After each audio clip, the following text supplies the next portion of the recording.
مسلمانوں، تمہاری ہیبت ان لوگوں کے دلوں میں اللہ سے بھی بڑھ کر ہے، یہ اس لیے کہ یہ سمجھ نہیں رکھتے۔ یہ سب جمع ہو کر بھی تم سے نہیں لڑ سکیں گے مگر بستیوں کے قلعوں میں پناہ لے کر یا دیواروں کی اوٹ سے۔ ان کے آپس میں بھی بڑی لڑائی رہتی ہے، تم خیال کرتے ہو کہ یہ اکٹھے ہیں، حالانکہ ان کے دل پھٹے ہوئے ہیں۔ یہ اس لیے کہ یہ بے عقل لوگ ہیں۔ ان کا حال ان لوگوں کا سا ہے جو ان سے کچھ ہی پیشتر اپنے کرتوت کی سزا کا مزہ چکھ چکے ہیں، اور ان کے لیے دکھ دینے والا عذاب تیار ہے۔ منافقوں کی مثال شیطان کی سی ہے کہ انسان سے کہتا رہا کہ کافر ہو جا، پھر جب وہ کافر ہو گیا تو کہنے لگا کہ مجھے تجھ سے کچھ سروکار نہیں، مجھ کو تو اللہ رب العالمین سے ڈر لگتا ہے۔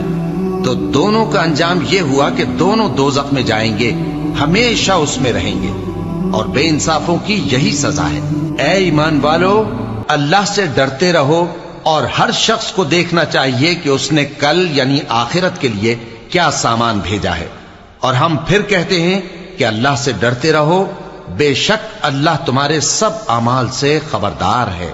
اور ان لوگوں جیسے نہ ہو جانا جنہوں نے اللہ کو بھلا دیا تو اللہ نے انہیں ایسا کر دیا کہ وہ خود اپنے آپ کو بھول گئے۔ یہی لوگ ہیں نافرمان۔